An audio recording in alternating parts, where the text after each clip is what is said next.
Conquest of the Planet of the Apes. Welcome back to my series of Planet of the Apes reviews, guys. League up to War of the Planet of the Apes. Now we're on to the fourth film in the original Planet of the Apes film series. This one, I think, is simply okay. I don't hate this movie, nor do I love it. I'm sort of like in the middle of this film. This is actually the least fun I had with the Planet of the Apes film that I've watched so far. Beneath is still my least favorite compared to this. But at least in that movie, I can somewhat have a little bit of entertainment with it. But I do think that this movie is better than Beneath. But this movie, in a way, is like the most darkest out of all of them and the most serious, which kind of like makes me a little bit uninterested in this film a little bit. So in this film, it takes place 20 years into the future in the early 90s, even though people still dress and have the same style how they had in the 1970s and 1991. People still dress like they're in the 70s and it looked like the 70s. But anyway, we get introduced to a grown-up Caesar who is 20 years old, who is the child of Cornelius and Zira. And Caesar is played by Roddy McDowall, who played Cornelius in the first three films. The apes are now in the human world and they are used as slave servants to the humans, and now it's going to be vice versa for them towards the end of this film, and it's huge conquest against humanity in this film. Like I said before, guys, this movie is a mixed bag for me, only because now, since Zira and Cornelius died at the end of Escape from the Planet of the Apes, the timeline is sort of altered now, since this movie leads on to how the apes dominated the world and how they made the humans their slaves and servants and how they hunted for sport, just like in the original Planet of the Apes. So in this movie, they changed it up, since Zira Cornelius died at the end of the last film, and now in this movie everything is altered. It's different now since we're in present day. And to be honest with you, that sort of takes me out, like, how this really happened, not the alternate way. This movie is both a sequel to the Planet of the Apes franchise from Escape. At the same time, it is a semi-prequel to the original film, because this movie does take place. The timeline is different and stuff too, so it takes place in, I guess, an alternate timeline, like I said before.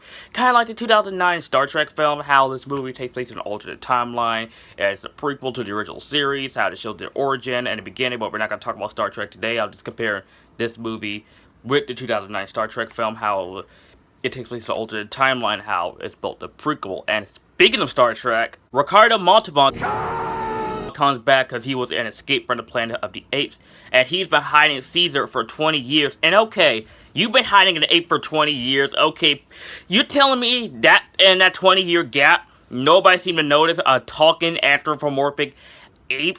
Nobody seemed to notice that, while now we're in a world where they have a whole bunch of apes now, so they didn't notice that. They did not notice Caesar.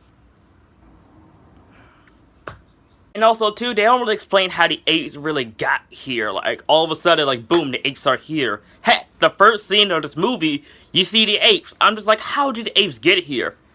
They didn't really touch on that, and it kind of makes no sense. I will admit, the scene after Ricardo Montalban's character dies, and when Caesar sees the advertisement of him in the circus in the store wall, the glass, when he starts to cry, and you can definitely see the sadness and the anger in his face. I will admit, I really do love that scene. There's no dialogue at all. You just see him just crying in his tears and just the rage that he feels.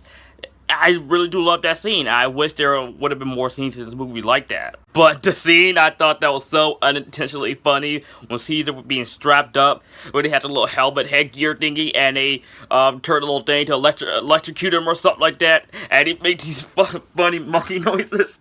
You'll see for yourself. It's so hilarious.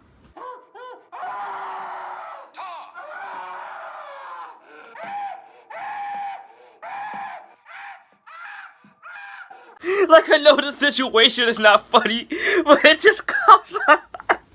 It just comes up and just hilarious. Oh, God. Let me just talk about the third act of this movie, which is the best part of this entire film. final act of this movie is where the apes are now trying to dominate the humans at the end of this movie by having their BB guns, shooting everywhere, knocking out all the humans at the end of this movie is so great. And this is, without a doubt, one of the best moments in any Planet of the Apes film in this entire franchise. And the speech that Caesar gives to the apes at the end of this film, awesome. Just flat out awesome. And I know there was supposed to be an original ending for this film where they're supposed to kill all the humans, good and bad, no matter what. And I'm glad they took that scene out for what the version I saw. I don't really know if there's another version of this movie or not. I know there's an original ending that's online somewhere, but anyways. I'm kind of glad they took that scene out because it kind of would have been too dark, too serious. So I'm glad they took that scene out where they killed all the humans. Overall, guys, those are my thoughts on Conquest of the Planet of the Apes. I don't hate this film. There's some things in this film I do like, and there's things in this movie I don't like. But overall, it's an okay film. Will I watch it again? Maybe when I marathon these movies back to back. But overall, guys, Conquest of the Planet of the Apes is okay. I'm gonna give Conquest of the Planet of the Apes a C+. Thank you so much for watching my review of Conquest, and stay tuned for my review of Battle for the Planet of the Apes coming tomorrow. You guys are the best, and thank you for all the new subscribers that have come. 279 subscribers. That's awesome. That's crazy. Close to 300, guys. Close. Make it happen. So, anyways, guys, thank you so much for watching. Let me know what you think of Conquest in the comment section down below.